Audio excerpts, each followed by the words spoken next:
beer tubers, welcome back to another episode of Maxwell Starr's Beer Review. Tonight we're going to take a look at Guinness Extra Stout, the Labatt Canadian brewed version. Guinness is known worldwide for their stout products. Their most famous one is probably their Guinness Draft. They also make the foreign Extra Stout as well, which is really, really delicious. The Extra Stout that we get, technically I don't get it here. This is available in Nova Scotia and Ontario and other provinces across Canada. It used to be available here in New Brunswick. And for some odd reason they just don't ship, they don't bring it here anymore. I don't know why. One thing that's important to note about our version of Guinness Extra Stout, not only is it got a standard long neck bottle, but it is not imported. This is actually brewed by Labatt and their various breweries across Canada, in Halifax, St. John's, London, Ontario, Edmonton, Alberta, Toronto, Ontario, Montreal, Quebec. Brewed in Canada, it says.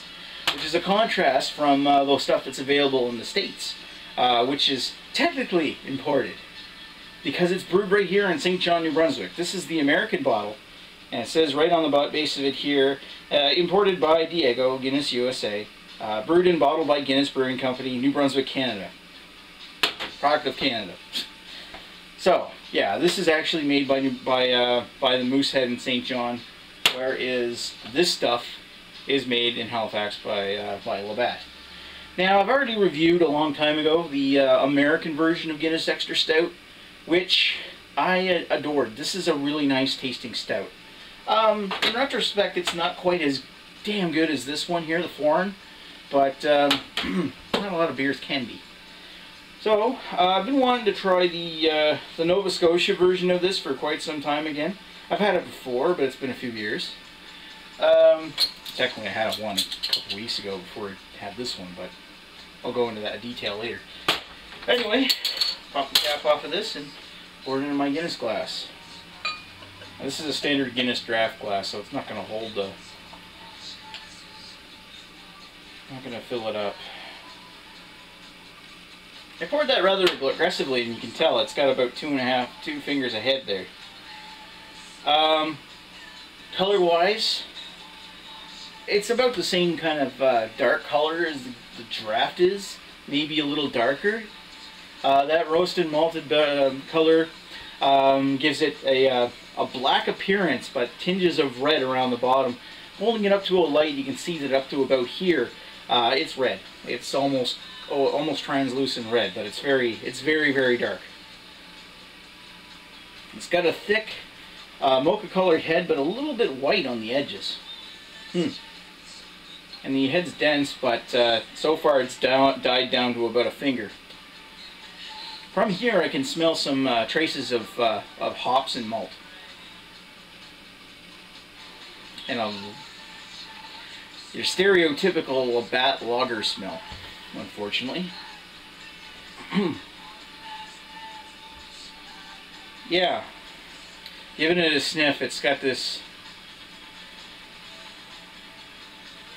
lagery... Yes, I'm still here. Giving it a sniff, it's got this lagery kind of smell of,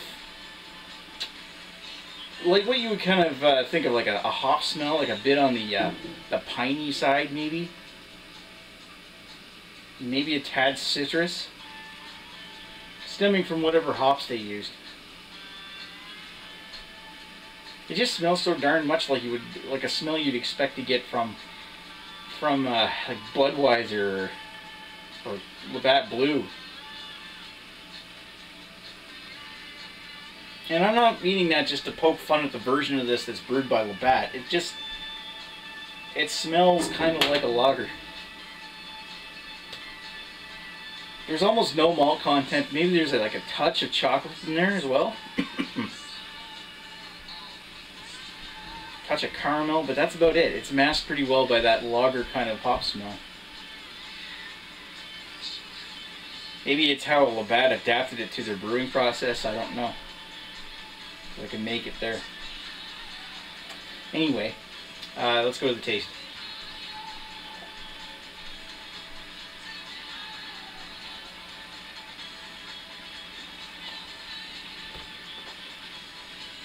It's got a little bit of that roasted malt backbone and that hop bitterness, but it's got that almost tiny bit sour kind of citrusy character that you'd find in one of Labatt's brews.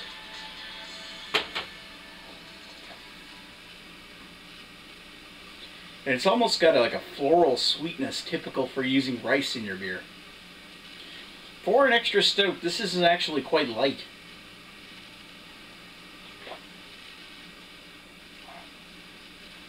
Now it does leave a nice lingering roasted malt bitterness in the back of the palate. But it's also fairly watery.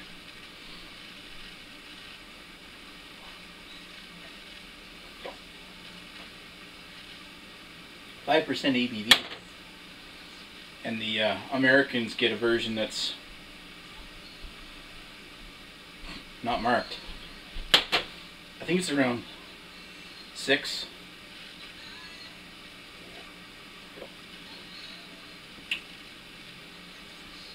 Well, as far as Guinness goes, it's not as thick as the American version, and it's definitely pale in comparison to the foreign extra version. This Canadian version brewed by Labatt almost tastes like they used adjuncts to bump up the alcohol content in the beer, while making it light and mass marketable. I mean, any of your typical lager drinkers are going to pour a glass of that and say ew, because they don't like the look of it being pitch black. Not like us real beer drinkers. But as far as the stout goes, this is kind of like lost in translation. There is a nice little bit of coffee bitterness that lingers, but it's very like a thin stout. All right, I'm gonna sit down with this one for a bit, and I'll come back with some thoughts. Be right back.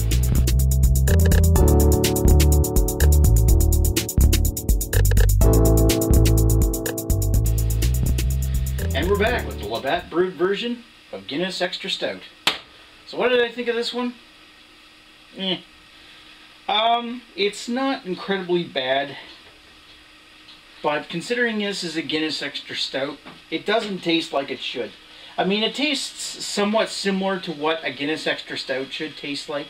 It's got the roasted malt character, but it's got a little too much of that sourness quotient as well as that floral sweetness, and too light of a body that you would expect from an extra stout. Do you want to say something? Yeah, I didn't like it. Well, there you go. It just doesn't taste like it's supposed to. 'Cause I know we've had that one that's in the States that's brewed by Moosehead. Yeah, that one. I don't get why we can't get it up here. Anyway, that one tastes delicious. I think it's because Labatt owns the Canadian market for the Guinness Extra Stout or Guinness products for distribution. As far as the U.S. goes, maybe part of that's owned by Moosehead. Maybe for Barfly. Yeah. I think for a rating, I'm going to have to give this a 2.5 out of 5. It's not what Guinness Extra Stout should be. It is definitely not as good as this, the American version, and certainly not as good as the absolutely delicious foreign extra. It's up to you whether you want to try and find this one or avoid this one. You're just as well off avoiding this one or going with the draft, because this is a mediocre tasting stout. And it's not the best one. It's got too much flavors of like ricey adjuncts, and just all it is coffee bitterness. Between the draft and that, I would rather go and have the draft because it just tastes like it doesn't taste right. You know? Like, what would you rather have, this or the draft? Well, that. Yeah, the American version of the extra stout's really good, but this is not. You're just as well off as avoiding it, and I can see why. Guinness, maybe you should be pulling your contract with Labatt, because this is crap. Honestly. They're turning your brand into a macro crap. The only reason why the draft is still good here is because it's made in Ireland. The foreign extra, I wish we had that here, because it's made, well, this one was made in Ireland, but this is absolutely fantabulous. This stuff was good. You should be pulling the contract away from Labatt for making this crap and producing it over with Moosehead, because Moosehead actually does your product good. Anyway, that's just my little rant. I'll still finish this, but it's a far cry from what Guinness Extra Stout should be. Excuse me. And they say I never burp. Yeah, we don't really do manly burps like Oh, wait and see. voracious burps that fill the room. And the cat and I run away and hide under the covers. Fire and brimstone. Yeah, that's. Well, you have to have chili beer, maybe. Oh, like that jalapeno beer from Garrison? Yeah. I would love to try to taste that. I just know that's going to end in a throw. Anyway, not the best beer to come out of Halifax. So, 2.5 out of 5 for me. What do you give it? 1? Yeah, Neely feels really sore over this, so 1 out of 5 for Neely on the Guinness, Labatt version of Guinness. I've had a true Guinness in a true Guinness pint in a castle in Ireland, and it was fantastic. What was the name of that castle? Ashford Castle. Ashford Castle. Where was that at? County Mayo. County Mayo? I think it's County Mayo. Anyway, it's up in northwest, sorry, a little bit, of the Republic of Ireland. And that was just below Northern Ireland, basically. Yeah. That was most delicious beer. It's really the first. So what is it, like half an hour away from Dublin? Oh no, it's a couple hours. Couple hours? Drive. Oh, so now you can drive a couple hours now. I know, it does happen. Wow. But that Labatt one is a shame to the Guinness name. No, I agree. I'm not going to be as harsh on it and say that it's still a drinkable beer. It's just not as good as what Guinness should be. And I think that Labatt should not be brewing Guinness products. I digress. Anyway, thanks for watching Maxwell Starr's and Rava's beer review. We'll talk to you later.